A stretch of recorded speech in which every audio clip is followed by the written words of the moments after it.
बिस्मिल्लाहिर्रहमानिर्रहीम। अस्सलाम वालेकुम students, my name is Abdurrahman and I am your biology teacher. Students, इस सेशन में हम डिस्कस करने जा रहे हैं about the digestive system of planaria, the triploblastic flatworm, और फिर उसके बाद डिस्कस करेंगे digestive system of cockroach, that is a complex tubular digestive system. Alright, तो डिटेल्स बोर्ड पे देखते हैं।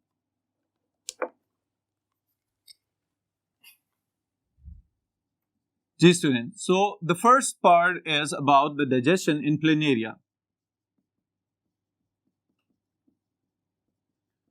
प्लेनेरिया, पहले हम इसकी कुछ अपनी खसूसियात डिस्कस करते हैं और फिर उसके बाद जो है फर्दर इसके डाइजेशन के मैकेनिज्म की तरफ चलेंगे। The first thing is that it is a triploblastic organism. Okay, अब देखें स्टूडेंट्स, ये जो टर्म मैं यहाँ पे लिख रहा हूं ट्रिप्लोब्लास्टिक, ओके, इसका मतलब है its body consist of 3 layers. The outer layer is known as ectoderm, the inner layer is known as endoderm, और दरमियान वाली लेयर जो है that is known as mesoderm. Alright, तो 3 लेयर्स पे मुश्तमिल इसकी बॉडी है, therefore it is known as triploblastic organism. फिर उसके बाद दूसरी खसूसियत, it is a flatworm.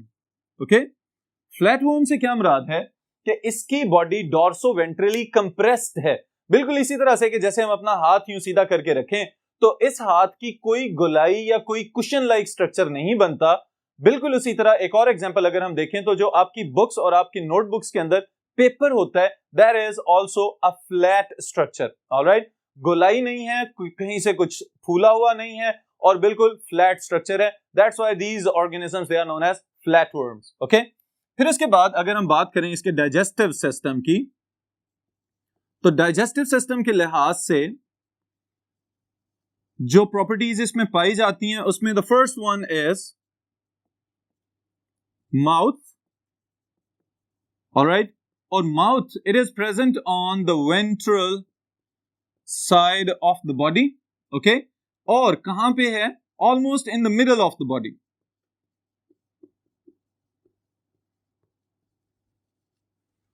Ventral side और डॉर्सल साइड, इसका भी डिफरेंस समझ लीजिए।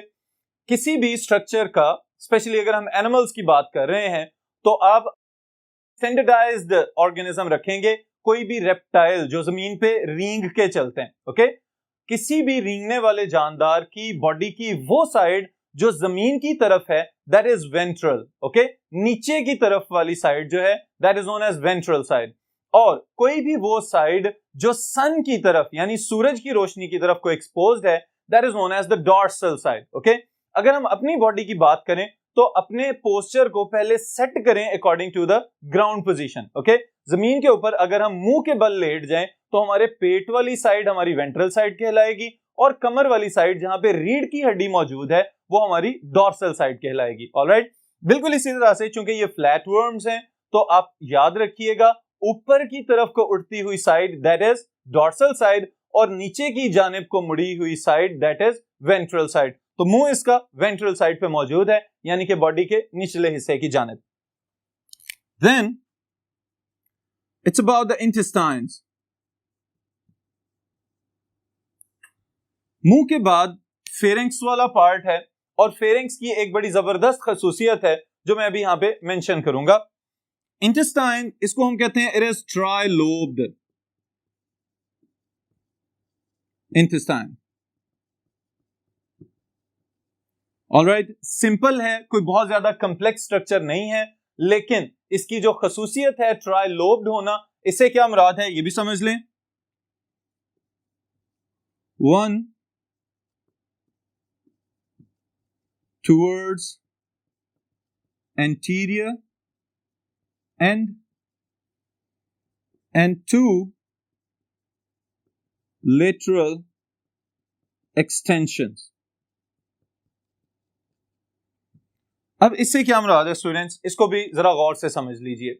अभी हमने कहा कि इसका मुंह इसकी वेंट्रल साइड पे मौजूद है, उस वेंट्रल साइड से 3 शाखें निकल रही हैं जिसमें से एक ब्रांच सामने की जानिब को मुड़ी हुई है और 2 साइडों की जानिब से होती हुई पिछले एंड की तरफ चली जाती हैं। तो 3 मुख्तलिफ ब्रांचेस हैं, therefore this structure is known as trilobed intestine. और फिर यहीं तक काम खत्म नहीं हुआ, बल्कि फर्दर इसकी और शाखें बनाई जाती हैं और मजीद छोटी छोटी ब्लाइंड एंडिंग्स तक चला जाता है कि जहां पे फिर हम कहते हैं कि वहां पे सीके मौजूद हैं और उससे आगे कोई और ओपनिंग या कोई और ट्यूब मौजूद नहीं है। ऑलराइट स्टूडेंट्स, तो ये चीज भी यहां पे मेंशन कर लेते हैं। Intestines are highly branched structures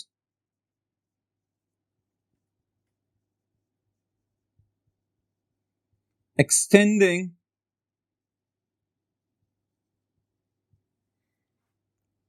to all cells of body for diffusion, खुराक को डिफ्यूज करने के लिए, and ending at blind ends called CK. All right. अब students, this is the speciality of the intestine of the planarian. इसके पास खास किस्म के सिक्रीटरी सेल्स भी मौजूद हैं जो कि ऐसे एंजाइम्स रिलीज करेंगे कि जो सेल में खुराक के दाखिल होने से पहले ही एंजाइम्स को बाहर रिलीज कर देंगे और खुराक को सेल से बाहर ही डाइजेस्ट कर लिया जाएगा। Such type of digestion is known as extra cellular digestion. Alright, अब देखें, ये तो इसका हो गया बेसिक सा स्ट्रक्चर कि इसका डाइजेस्टिव सिस्टम देखने में किस तरह का नजर आता है। फिर उसके बाद अगर हम इसका मैकेनिज्म देखें तो ये भी देखने के काबिल है।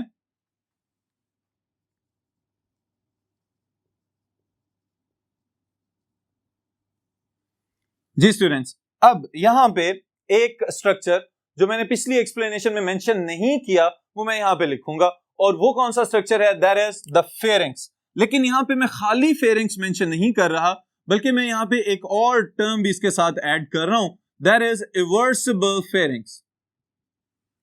जी स्टूडेंट्स, अब इवर्सिबल फेरिंक्स से क्या मुराद है ये अभी इस एक्सप्लेनेशन में आपको आइडिया हो जाएगा। अब देखें, अगर हम गौर करें इस वीडियो के अंदर, ये प्लेनेरियन घूम फिर रहा है एक्वेटिक एनवायरनमेंट के अंदर, आसपास इसके पानी है। ऑलराइट, फिर उसके बाद देखें, अगर हम और थोड़ा सा जूम करके इसके स्ट्रक्चर को देखें तो हमें ब्रांचेस और उन ब्रांचेस के अंदर खुराक के जरात सस्पेंडेड फॉर्म में हिलते हुए मूव करते हुए नजर आ रहे हैं।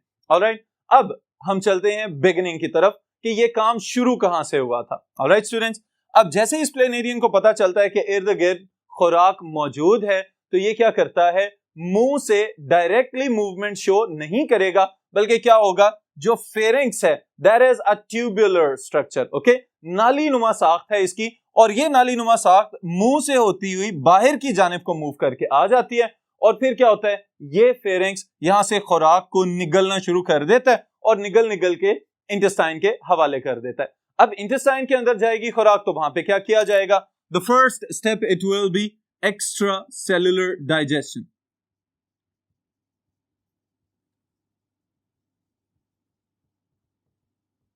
एक्स्ट्रा सेलुलर डाइजेशन से क्या मुराद है? That type of digestion which is completed outside the cells. Okay, cells के बाहर होने वाली digestion that is known as extra cellular digestion. Alright students, अब एक्स्ट्रा सेलुलर डाइजेशन के बाद क्या किया जाएगा? खुराक के बड़े जरात को छोटे जरात में कन्वर्ट कर लिया जाएगा, और वो छोटे पार्टिकल्स फेगोसाइटोसिस के जरिए जो इनर लाइनिंग के सेल्स हैं उनके अंदर चले जाएंगे। अब फेगोसिटिक एक्टिविटी हो गई है, खुराक सेल्स के अंदर चली गई है, तो सेल्स के अंदर जाके जो डाइजेशन का अमल मुकम्मल किया जाए that is known as intracellular digestion.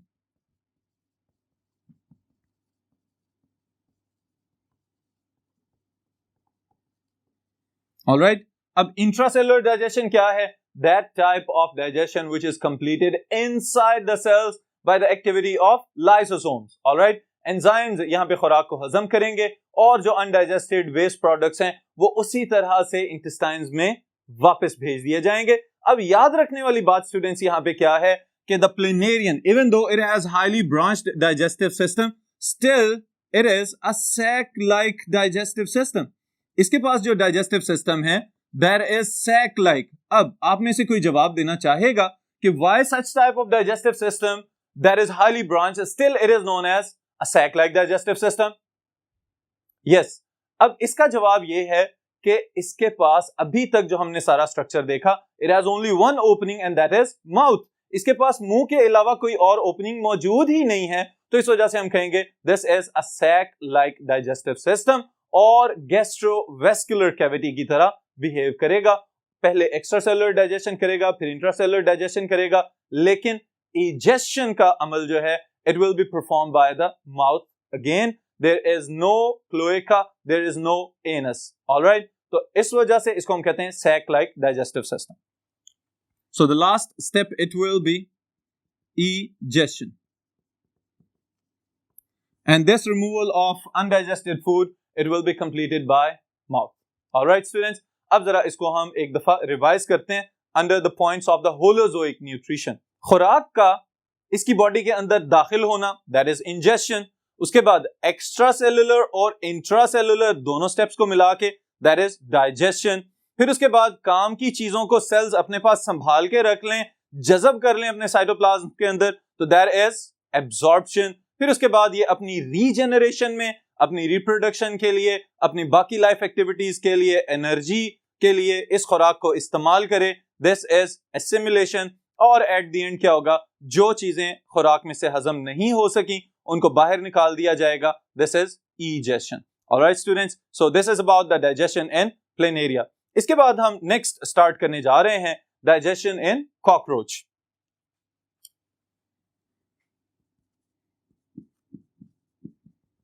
Digestion and cockroach. जी स्टूडेंट्स, सबसे पहला सवाल, क्या कॉकरोचेस हमारे इर्द गिर्द पाए जाते हैं? यस, कोई एक दो की तादाद में नहीं बल्कि सैकड़ों और लाखों की तादाद में हमारे इर्द गिर्द मौजूद हैं. जमीन के नीचे, हमारे सीवरेज पाइप्स के अंदर, किचन कैबिनेट्स के अंदर, और कोई ऐसी जगह अगर बेडरूम्स में या ड्राइंग रूम्स में भी मौजूद है जहां पे सफाई नहीं की जाती रेगुलरली, वहां पे भी ये अपनी पैदावार शो कर सकते हैं. Alright students, so the cockroach यहां पे हमारे लिए ये इंपॉर्टेंट है for the long question. Alright, 4 number का लॉन्ग क्वेश्चन है और इंपॉर्टेंट लॉन्ग क्वेश्चन है. इसका डाइजेस्टिव सिस्टम जब आप इसकी डाइसेक्शन करेंगे प्रैक्टिकल्स में तो वहां पे भी आप देख लीजिएगा. यहां पे मैं इसको एक्सप्लेन कर रहा हूं इन अ डिफरेंट वे ताकि आपको इनके स्ट्रक्चर्स भी याद हो जाएं और साथ ही साथ आपको इनके फंक्शंस वगैरह याद रखने में भी आसानी हो जाए. तो इनको स्टार्ट करते हैं. Now the whole digestive system in cockroach, it is tube like digestive system.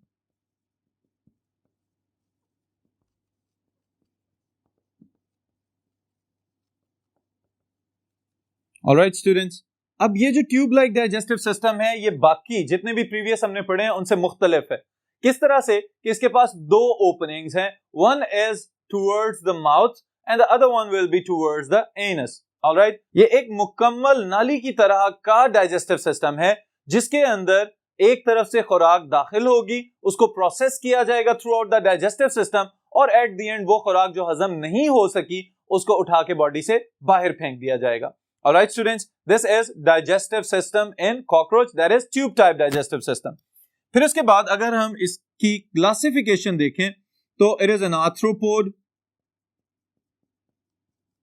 Alright students, insect है, हशरात में इसको शुमार करेंगे तो इसका मतलब है कि इसके रहने वाली जगह भी ऐसी ही होंगी जहां पे दूसरे कीड़े मकोड़े आमतौर पे क़याम पजीर होते हैं. Alright, अब हम फोकस कर रहे हैं अपने मेन टॉपिक के ऊपर और उसके लिए स्टूडेंट्स मैं आपको पहले इसको याद करने के लिए इंपॉर्टेंट पॉइंट्स लिखने का तरीका बताऊंगा और फिर उसके बाद इसको एक्सप्लेन करते हैं. Now the whole digestive system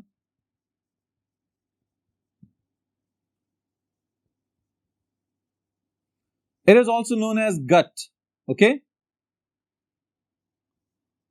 of cockroach is divided into 3 main parts. All right, the first one is known as foregut. इसके डाइजेस्टिव सिस्टम का अगला हिस्सा या पहले वाला हिस्सा जो कि एंटीरियर एंड है यानी कि मुंह की जानिब मौजूद है.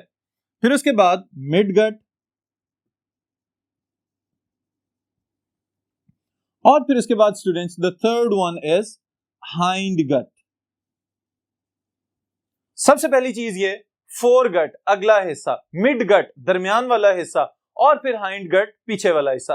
अब स्टूडेंट्स इसको हमने तकसीम किस वजह से किया है, अगर आपको याद हो तो ज्यादातर इंसेक्ट्स जो हैं they can be classified on the basis of the segments of their bodies. Okay, 3 बड़े सेगमेंट्स होते हैं ज्यादातर हशरात के अंदर, हेड, थॉरैक्स और एब्डोमेन.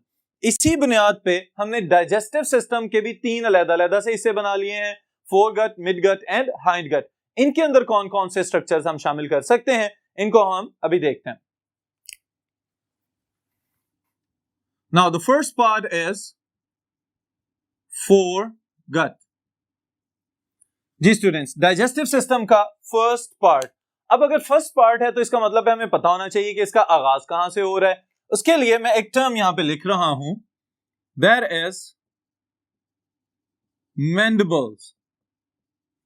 जी स्टूडेंट्स, मैंडिबल्स जो हैं ये दांतनुमा साख्तें हैं जो खुराक के जरात को स्क्रैप करने में और कुरेद के या खुरच के खाने में मदद करते हैं for the cockroaches and other insects. फिर उसके बाद आप याद रखिएगा माउथ कैविटी, वो ओपन स्पेस जहां पे फर्स्ट स्टेप ऑफ डाइजेशन मुकम्मल किया जाता है, और उसके लिए हेल्पफुल कौन है, salivary glands.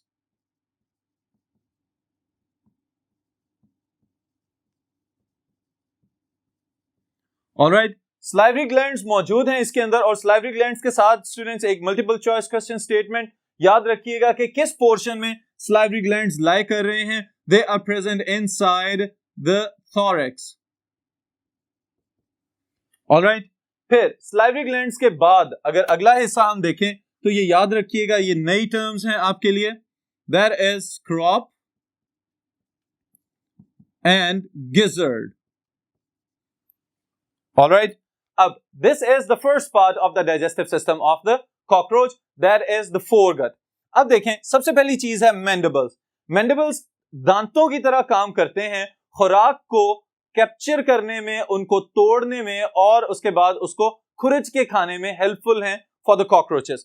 Second thing is mouth cavity. Mouth cavity वो वाला एरिया जहां पे खुराक को इनिशियली डाइजेस्ट करना शुरू किया जाएगा और उसके अंदर सलाइवरी ग्लैंड्स की सिक्रीशंस ऐड की जाएंगी ताकि जो स्टार्ची नेचर का फूड है उसको फौरी तौर पे छोटे छोटे टुकड़ों में कन्वर्ट कर दिया जाए। ऑलराइट स्टूडेंट्स, फिर उसके बाद माउथ कैविटी के बिल्कुल बाद जो पोर्शन है छोटा सा, that is known as pharynx. Okay, और फेरिंग्स आपको याद होना चाहिए, it is generally a connection between the anterior part of the body and the middle part of the body. Pharynx एक छोटा सा कनेक्शन बीच में जरूर मौजूद होगा।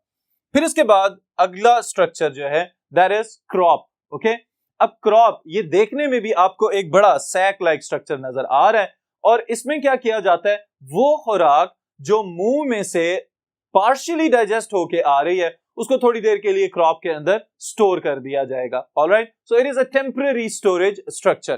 फिर उसके बाद students next part is gizzard. अब गिजर्ड, इसके नाम से ही आइडिया हो जाना चाहिए, This is the place where the food will be crushed. Okay? यहाँ पे खुराक के बड़े बड़े जर्रात को मिक्स अप कर दिया जाता है और इनको मैकेनिकली भी तोड़ दिया जाता है। Alright, students. Then is the next part of the digestive system, and it is mid-gut. दरमियान वाला हिस्सा।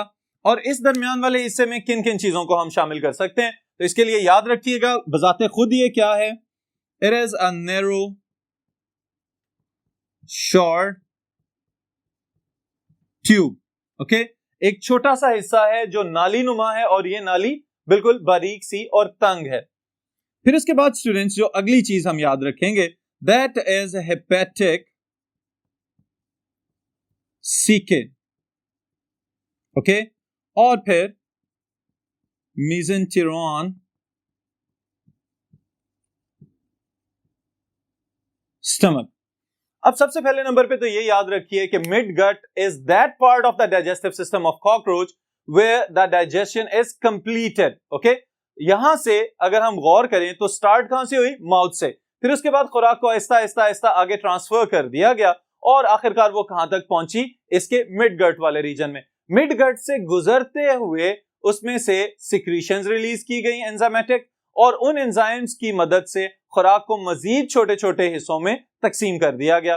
फिर उसके बाद जो हेपेटिक सीके हैं ये भी एंजाइम्स रिलीज करते हैं और उस खुराक को मजीद ज्यादा छोटे जरात में, या यूं कह लें कि उन पॉलीमर्स को उनके मोनोमर्स में कन्वर्ट कर देते हैं। फिर उसके बाद स्टूडेंट्स इसको खुराक को आगे पास कर दिया जाता है towards the last part of the digestive system, and this is known as hind gut. Alright, digestive system का पिछला हिस्सा that is known as hind gut. Okay, और इसके अंदर क्या क्या चीजें मौजूद होंगी? इसमें मौजूद है ileum, colon and rectum. Alright, ये तीन हिस्से किसके हैं? हाइंड गट के. यानी कि डाइजेस्टिव सिस्टम के आखिरी पोर्शन में क्या हो रहा है? ये एक बड़ी लंबी सी और निस्बतन थोड़ी फूली हुई सी ट्यूब की तरह का स्ट्रक्चर है, और इसके अंदर स्टूडेंट्स इन तीनों हिस्सों में अलहदा अलहदा पोर्शंस में कुछ और माइक्रो ऑर्गेनिजम्स भी मौजूद हो सकते हैं जो कि यहाँ पे इस खुराक को एब्जॉर्ब करने में और फर्दर प्रोसेसिंग में कॉकरोच के लिए हेल्पफुल साबित हो सकते हैं. फिर क्या किया जाएगा? इनसाइड द रेक्टम थोड़ी देर के लिए उस अनडाइजेस्टेड वेस्ट को रोका जाएगा, क्योंकि नॉर्मली एक और बड़ी इंपॉर्टेंट बात मैं यहाँ पे आपको बता दूं कि जो वेस्ट प्रोडक्ट्स रिलीज होते हैं from the bodies of the cockroaches, they are in the form of uric acid crystals. Okay, तो इसका मतलब है कि वाटर की एब्जॉर्प्शन बहुत ज्यादा कर ली जाती है यहाँ पे, और इसके लिए एक नई चीज मैं यहाँ पे ऐड कर रहा हूं स्टूडेंट्स, जो याद रखिएगा आप, दैट इज माल्पीजियन ट्यूब्यूल्स.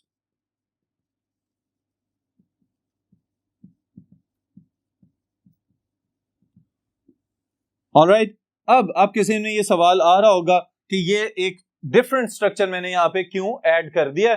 तो ये याद रखें कि Malpighian tubules are basically excretory system of the insects, और इंसेक्ट्स वाहिद ग्रुप हैं एनिमल्स के जिनके अंदर डाइजेस्टिव सिस्टम और एक्सक्रीटरी सिस्टम आपस में कनेक्टेड हैं. ऑलराइट, फिजिकली कनेक्टेड है, ना सिर्फ फंक्शनली. तो इस लिहाज से वाटर की रीएब्जॉर्प्शन और काम के जितने भी मिनरल्स और एलिमेंट्स मौजूद हैं उनको जज़ब कर लिया जाएगा, और फिर उसके बाद जो वेस्ट प्रोडक्ट्स हैं उनको क्रिस्टलाइन फॉर्म में बॉडी से खारिज कर दिया जाएगा, और खारिज कर दिए जाना that is ejection. Alright students, so this is about the digestive system of cockroach. अब इस स्ट्रक्चर में, इस फिगर में अगर आप गौर कर लें तो ये सब के सब स्ट्रक्चर्स डिफरेंट रीजन्स में आपको नजर आते हैं. चूंकि इंसेक्ट्स हैं तो इनको हम फर्दर अगर अच्छे तरीके से याद रखना चाहें तो सेगमेंट्स के लिहाज से भी आप इसको याद रख सकते हैं कि किस सेगमेंट में कौन सा स्ट्रक्चर मौजूद है. This is your digestive system of cockroach. और students, it is an important long question. इसके लिए इसकी एक्सप्लेनेशन और साथ ही साथ इसकी डायग्राम की प्रैक्टिस जरूर कीजिएगा. फिर इंशाल्लाह ताला नेक्स्ट सेशन में नेक्स्ट टॉपिक के साथ मुलाकात होगी.